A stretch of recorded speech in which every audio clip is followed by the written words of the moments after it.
बिस्मिल्लाहिर्रहमानिर्रहीम अस्सलाम वालेकुम रहमतुल्लाह। पाकिस्तान की जो टॉप मिलिट्री इस्टेब्लिशमेंट है वो इस वक्त शदीद तरीन तशवीश की शिकार हो चुकी है और उन्हें इस वक्त बहुत सारे ऑप्शंस और बहुत सारे जो रास्ते हैं उनके ऊपर सोचना पड़ रहा है, क्योंकि मुल्क को इस तरह से नहीं छोड़ा जा सकता जिस तरह से ये नून लीग चलाना चाहती है या जिस तरह से पीपल्स पार्टी चलाना चाहती है।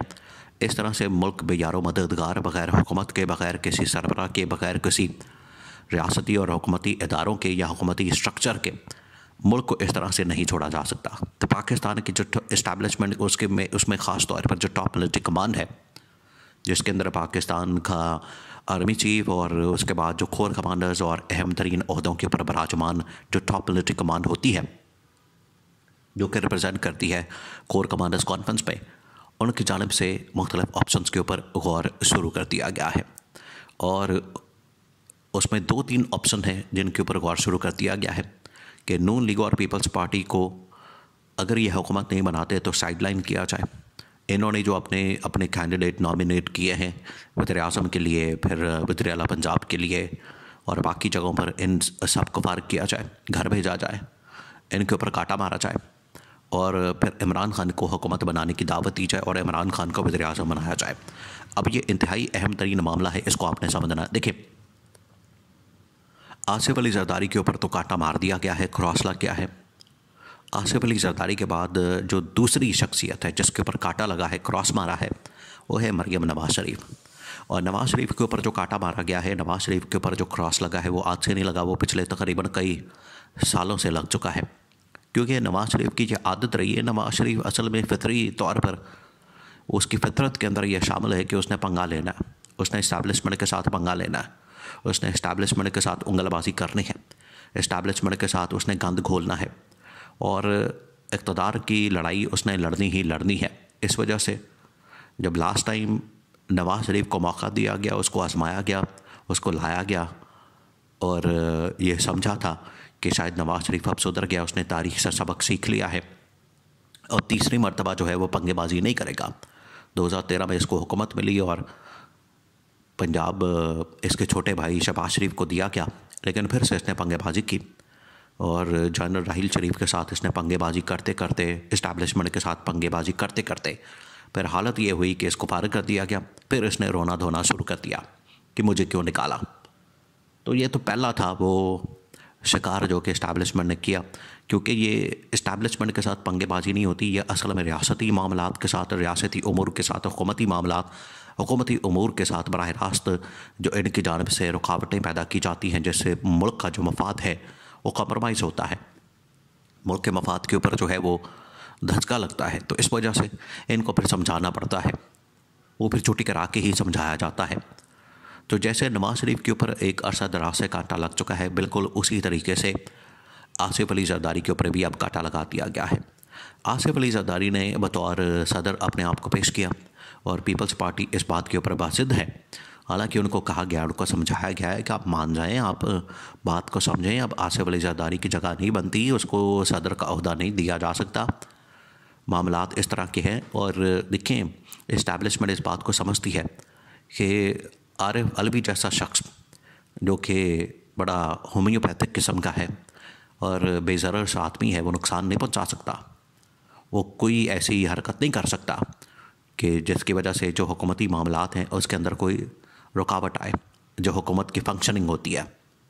लेकिन उसने फिर जब अपना आप दिखाया, क्योंकि सदर बड़ा पावरफुल होता है, आप 100 दलीलें इस बारे में दे दें कि नहीं जी वो सदर जो है वो एक सेरेमोनियल होता है और उसकी जो पावर्स हैं वो पार्लियामेंट को मुंतकिल कर दी गई हैं, इसके बावजूद सदर के पास बहुत सारे इख्तियारात और पावर्स मौजूद हैं।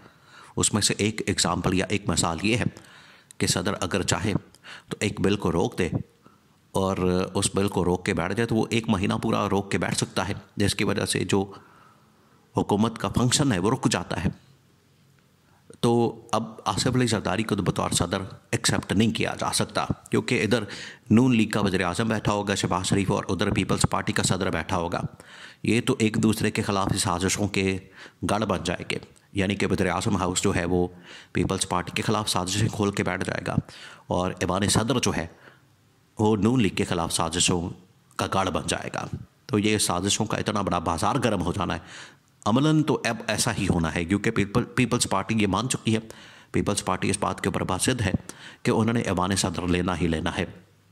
तो अगर आसिफ अली जरदारी नहीं आता तो कोई भी आता है, तो बहरहाल वहाँ से साजिशें जारी और सारी रहनी है। तो ये जो साजिशों की बुनियाद पड़ी है, उसकी जो जड़ और उसका जो रूट रखा जा रहा है, बीज बोया जा रहा है, वो थमना नहीं। तो इस हुकूमत के आने के बाद अगर कोई ये समझता है कि मुल्क के अंदर स्टेबिलिटी, मुल्क के अंदर इस्तेहकाम, मुल्क के अंदर खुशहाली, मुल्क के अंदर तरक्की और मुल्क के अंदर अमन व अमान आ जाता है सियासी तौर पर भी, तो ये उसकी खामख्याली गलत फहमी है। तो सदर आसिफ अली जरदारी के ऊपर कांटा लगा दिया गया है कि वो नहीं सदर बन सकता। अब तीसरा जो शख्स है जिसके ऊपर कांटा लगाया गया है वो है मरियम नवाज शरीफ। मरियम नवाज शरीफ के ऊपर भी कांटा लगा दिया गया। उसकी वजह यह है कि एक तो उसके पास कोई तजर्बा नहीं, वो तो कभी काउंसलर भी नहीं बनी, ना उसने कभी दफ्तर के अंदर काम किया। तो उसके ऊपर कांटा लगा दिया गया है कि आप वजारत आला के लिए सूटेबल कैंडिडेट नहीं हैं। और ये मैसेज जो है वो नून लीग की टॉप लीडरशिप ख़ास तौर पर नवाज शरीफ को कन्वे कर दिया गया है। देखिए, इमरान खान क्या रोना रोता है। इमरान खान, इनकी यही तो ख़ानदानी सियासत, मरूसी सियासत और इनके अंदर ये जो डायनेस्टिक पॉलिटिक्स है उसका रोना रोता है कि इन्होंने मुल्क को बादशाहत कायम कर ली है। इन्होंने मुल्क को एक सल्तनत समझ लिया है और ख़ुद अपनी बादशाहतों पर कायम कर ली है कि जिस तरह से ये सल्तनत शरीफिया है और उसका जो हुक्मरान है वो शरीफ ख़ानदान है, इन्होंने ये बना लिया है। लेकिन ये मुल्क जो है 25 करोड़ आवाम का है।